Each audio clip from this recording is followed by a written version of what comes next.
more speakers. One who is going to describe another way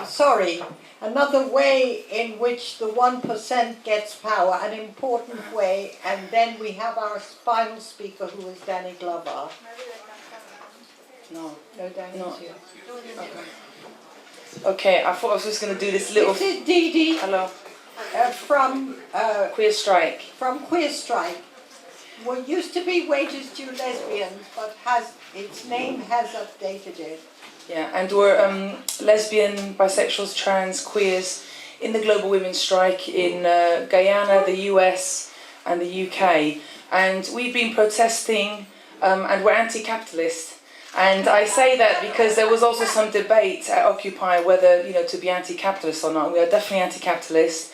And we have protested against the queer elite of the 1%, which finds, for example, members of the government, of the UK government, openly gay and able to be gay because we, as the queer movement, over centuries, have fought for equality, fought against discrimination, and they've been able to get into those positions of power. And then, for example, warmongering and organise and vote for occupation and occupation, for example, in Iraq and Afghanistan, sometimes in defence, using the defence that they're going to protect LGBTQ people, women. These were all used in propaganda by the government, the Tory government and the Labour government here when going to war.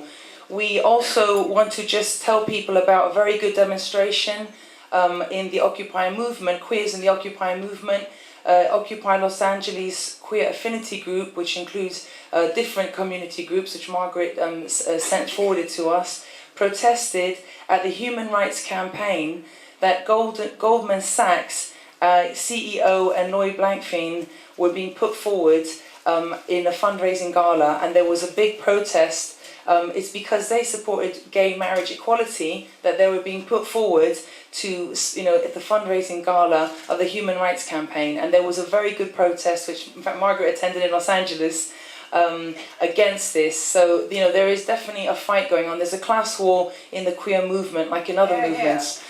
And, other examples, for example, is the pinkwashing, following on from what Yael was saying. In Israel, the Israeli state is really using the LGBT movement and the fact that, if you're white and Israeli, you can go to the club scene, you can be openly gay, while, bombing and murdering Palestinian queer people, obviously everyone, but including Palestinian queer people.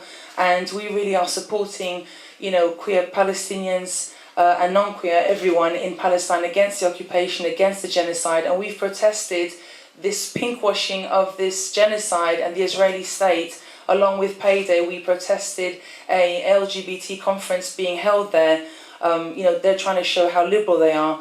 We also support the queer Israeli refuseniks. A young queer woman recently openly went to prison because she's refusing to go and fight in the Israeli army in Palestine. So really, there's some people who are going against the state. Another protest that we've done is we've gone to meetings and really followed the NGOs, for example, like Stonewall, who have trained the Home Office, which is the government body here, who deports lesbian and gay, bisexual, transgender, asylum seekers back to torture and death. And they have been getting training, the government has been getting training from Stonewall on deciding who is really gay. Okay? And we heard them, we were right there. Crystal from Black Women's Rape Action Project, myself, we all went down there, we saw it, we spoke out with other LGBT groups, some others, mainly people of colour in fact, but we all spoke out against them and cussed them out and told them they were collaborating, sending people back to torture and death. And again, just one last thing, I want to say also that David Cameron here, the Tory Prime Minister, billionaire, fascist, racist pig, and homophobe, is in one time cutting the welfare state. He's killing people with disabilities, including queer people with disability, pensioners, single mothers, asylum seekers. Everyone's going to the wall, and at the same time promoting that they are for equality by promoting gay marriage. But when they're cutting our money, that is the way that we can live independently, also as young LGBT people, away from maybe families who are homophobic, and be independent, living independently. So on one hand, they're cutting people's money, we're going to the war, and then they're pretending to be pro-gay. And again, they can only do that with the collaboration of these NGOs. So we've been also protesting against them. And the last issue, sorry, very quickly. Sorry, I'm getting worked up here. The last issue is also on the police. Again, you get people who are saying, oh, the police are being pro-LGBTQ, they've got pink this, they've got pink that. At the same time, they're killing people in police custody, like Jay was saying earlier. They're also harassing LGBT people. We get harassed on demonstrations. They target sometimes if you look gay, if you look like a dyke, whatever. If you're a lesbian woman of colour, they go for you. So it's these absolute double standards, and we are, again, we're calling it out as much as we can as a grassroots organisation.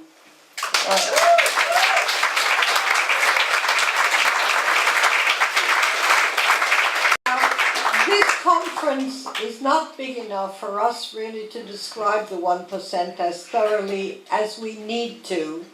For example, we haven't spoken about the media, which is a crucial part of what the 1% uses against us. And I think I should mention, as my speaker enters, I should mention that the whole fight with Murdoch is really what they wanted Murdoch to do, was to tie up all the news media, major news media in Britain, so that we couldn't find out what was going on, at the same time that they persecute Bradley Manning and Julian Assange, who brought to us the information that has been hidden from us about the deals and informations and plans against us that they have been carrying out. So there's a lot that we still have not said, but we try to indicate at this conference the ways in which we are being controlled, and the ways in which we are being persecuted, and the ways in which we are fighting back. Danny Glover is our next speaker. We want him to speak for a number of reasons, and I have to describe that before. First of all, he's a fighter. Yes. And that's who we want. We want fighters. But secondly, he's a fighter with some social power and choices, and what he chose is to be with and for us. Yes. And we don't have enough of those. So I'm very happy to welcome Danny to our platform. Thank you. Thank you very much, Selma, and thank you all of you who have chosen to spend the last 2 days here. Not only your passionate involvement in the conference itself, but also many of the other activities that have occurred relative to Haiti, the celebration of the opening here of the Crossroads Women's Center, all of the things that have happened this past weekend. I tell you, while sitting back here, listening to the stories, and a great deal of what I'll emphasize is stories, because while at the same time that we each struggle on our various platforms, both individually and collectively on our various platforms, is our stories which connect us. And in finding the connection in our stories is a critical need right now as we move forward and reimagine and build the world that we want to leave. And that world is a world, as we engage in each of our struggles, that for all intents and purposes, we won't get a chance to see that world. So at the same time as we discuss and deal profoundly with our stories and the contradictions within our stories and our building a community, we have to take into consideration that as we're building, we're building beyond any of the capacity that we might expect. As I was sitting here, I was thinking about my sister Rhea here, and she listens and takes in all of this. And her world is a very specific world, the world that she has to deal with as she confronts the destabilization, the destruction, the decimation of Haitian society and how it impacts the children that she works with, and how her relationship with the state and her relationship that she's building among movement people, that relationship, how that relationship is defined by the particulars of her struggle. And as I think about her, and I thought about this, as she listens to all of the amazing discussion, the people who came up here today, every single one of them, in some sense, from those who talked about and spoke profoundly about the Palestinian prisoners and their hunger strike, to the discussion around the Occupy movement, as people began to deal with the contradictions within their movement. I was wondering what her thoughts were as she begins to deal with the movement that she's building and its relationship to the movements that are building here, not only in support of change, in support of revolution and evolution, but also in support of her own movement as well, and finding alliances with that. I listened to Sam as he talked about the dilemma about the labor movement and relationship to the Occupy movement in Wisconsin, where and the enormous strike and response that people provided as a result of the actions taken by Walker, the Governor Walker. And I listened to him and to talk about that specific relationship. All of this, for those who are the UK and citizens of the UK, are aware of that, because in their own way, they deal with the same dynamics and same contradictions as well. They formalize themselves in different ways, but they're the same contradictions. Then I was reminded just a couple of weeks ago in listening to Sam that I was at an event in Los Angeles. I had been invited by a union to come and speak with Walmart workers. Wow. Check this out. We're talking about Walmart, which is now defined another relationship to, it had placed its own signature on the way in which they want to organize the world, and in consequence, our lives in the ways in which they want to organize the world. And I listened to a group of 22, I spoke to a group of about 250 Walmart workers who were presenting a campaign called Our Walmart. Now, on the one hand, we can look at that movement and understand the inherent contradictions in that movement. Here's an institution. Here's a multi-level.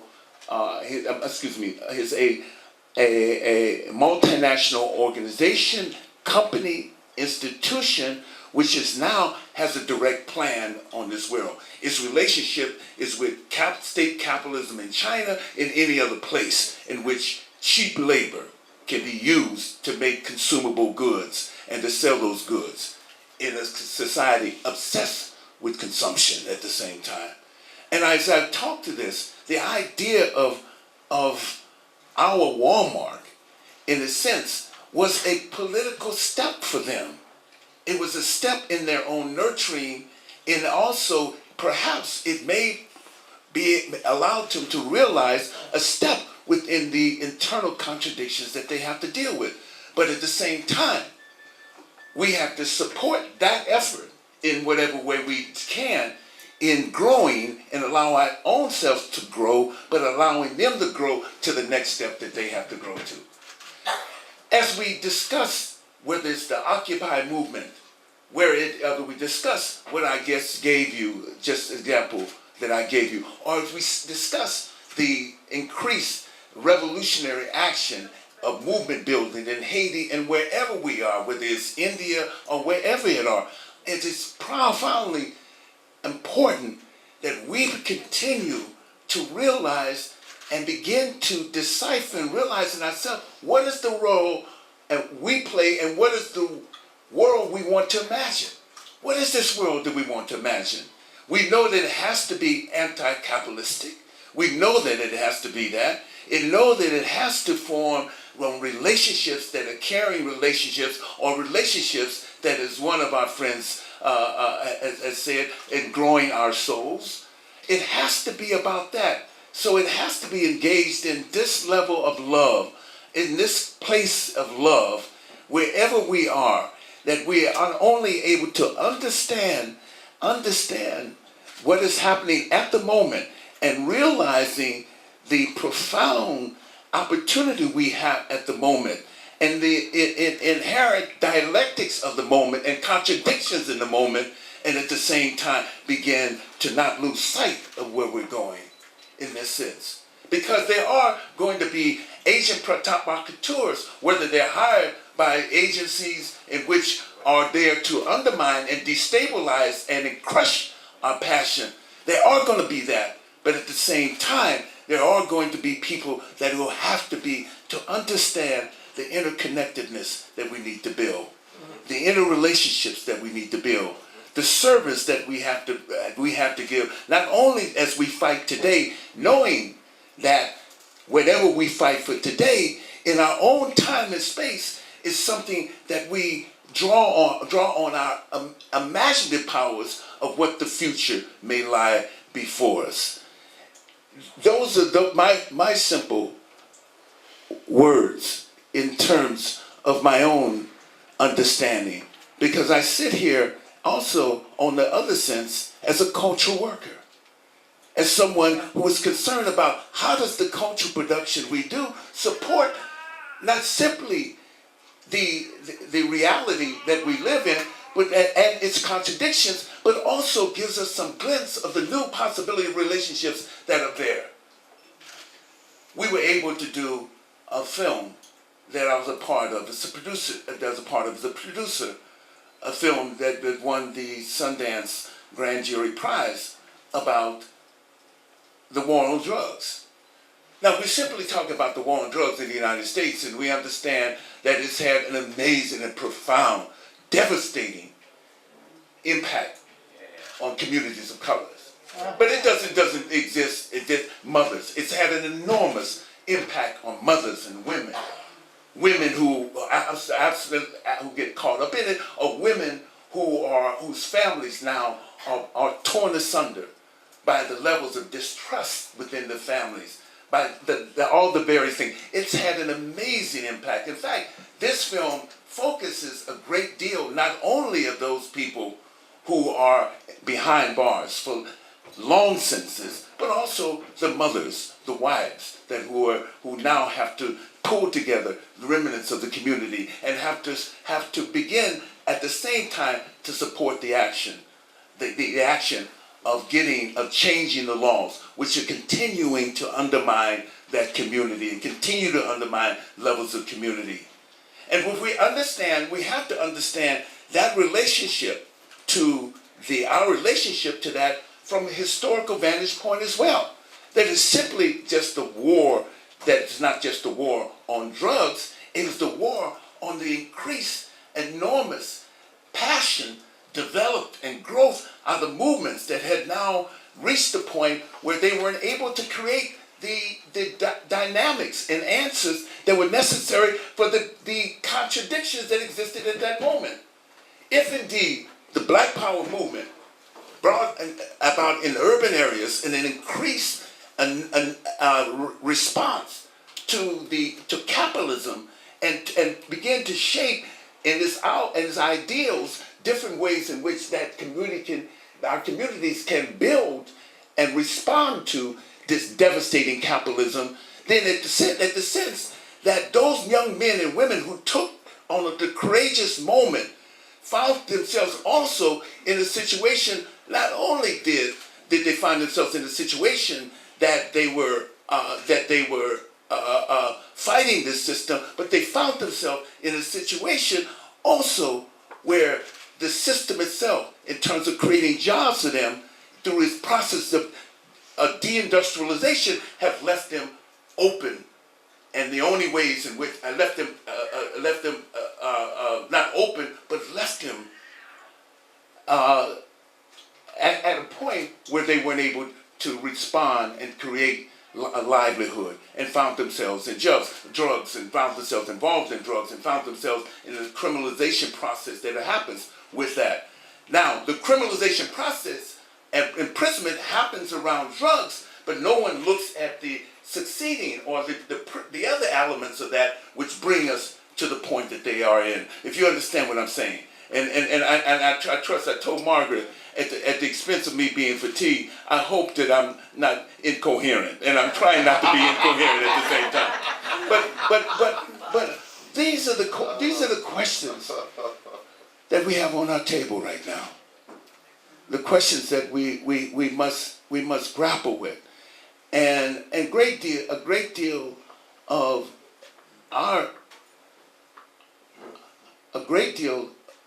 for us, for all of us at this moment, a great deal that we have to also concern ourselves with is not allowing ourselves to let the enormity of what we have to deal with, whether it's Didi talking about the gay elite, or whether it's the other things that we've touched this particular moment, not allow ourselves to have this time and not allow ourselves to have this time taken from us. It has to be productive time of discussion. It has to be productive time of action. It has to be the time in which we know that our purpose is simply to be, in this sense, in a much larger sense, that group which pushes this agenda forward, and pushes it forward, because the resolution of itself will only lead to new contradictions, and the resolution of what we come through and fight through will only lead to our dealing with other aspects that we don't actually know what those things are now. But it becomes our choice right here to overcome whatever the internal dialogues that we're having, to understand that we have to continue to build, to fight, to stand up, to deal with something else that someone else has talked about, our own fears, because they're there. Our own fears with dealing with the unknown, our own fears of not finding the concise answer, or the answer that we're often dying for, or we're often in need of. As I listened to the young woman speak of Palestinian prisoners in Israeli prisons dying and making this extraordinary sacrifice, giving their life at that moment, knowing that their life has meaning in the presence, and knowing that their life and their sacrifice will give birth to something much more powerful in the freedom fight for Palestinians. As I listen to that, we have to, in our sense, take that same meaning and take that same example and use that in our own way, in our own power, in order to transform ourselves and transform this system which devastates our communities and our lives. Thank you.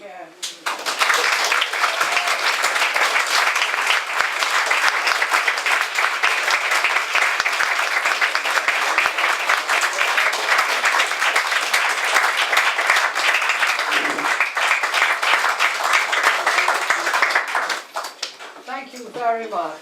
Thank you very much.